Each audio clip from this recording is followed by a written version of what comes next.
Welcome to HIR family. ඉතින් අද නෙමේ හෙට හේස්ට්‍රන් අයගේ උපන්දිනේ. ඉතින් මම හිතුවා එයාට චූටි කේක් එකක් හදන්න. ඉතින් එයාට අපි කේක් එකකුත් හදලා හෙට මොනවද එයාගේ උපන්දිනේට අපි කරන්න කියලා බලමු. ඉතින් දැන් මම කේක් එක හදන්න ගන්නයි යන්නේ. එහෙනම් මාත් එක්ක කේක් එක හදන්න ඔයගොල්ලොත් එකතු වෙන්න. ඔක්කොටම කලින් මේක මම තනියම කේක් එකක් හදන පළවෙනි වතාව. ඉතින් මම හිතනවා හරියට එයි කියලා.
දැන් අපි කේක් එක තැටියට දාලා oven එකට දාමු.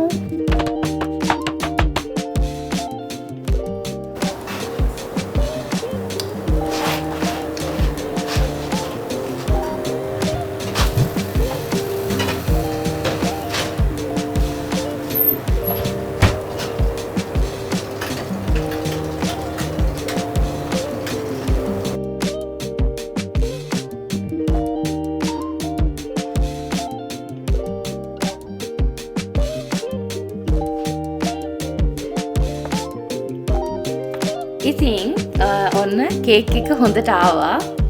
මේක මම තනියම කේක් එකක් හද පළවෙනි පාර. ඉතින් ඒ නිසා මට මාර සතුටුයි. ඒක ඒ කියන්නේ මම හිතුවට වඩා හොඳට ආවා. ඒ කියන්නේ ලස්සනට ආවා පිපිරෙන්නේ නැතුව. දැන් මම මේක කූල් ඩවුන් වෙන්න මෙහෙම තියලා හෙට උදේට තමයි අයිසිං කරන්න හිතුවේ. අයිසිං කියන්නේ ලොකු අයිසිං කරන්න මම දන්නේ නැහැ. නිකන් මැදට අයිසිං ලේ එකක් දාලා හිතුනොත් උඩිනුත් චුට්ටක් දාලා එහෙම අර නිකන් ලොකුවට ඩෙකොරේට් කරලා එහෙම නෙමෙයි චුට්ටක් ලස්සනට අයිසිං කරන්න හිතුවා. ඒක තමයි මගේ දැනට තියෙන ප්ලෑන් එක. ඒක කරන්න හෙට උදේට. එහෙනම් අපි හෙට උදේට හම්බෙමු අයිසිං කරන එකත් එක්ක. Hello, good morning. දැන් උදේ දැන් මම හදන්නේ කේක් එක අයිසිං කරලා කිරිබත් හදන්න. අපි ඉස්සරහම කිරිබත් එක ලිපේ තියාගෙන පස්සේ යන් කේක් එක අයිසිං කරා.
එකත් හදලා ඉවරයි. දැන් තියෙන්නේ ටේබල් එක චුට්ටක් ඩෙකරේට් කරලා ඒ ශ්‍රොණයි ඇහෙත් නම් බලන් ඉන්න.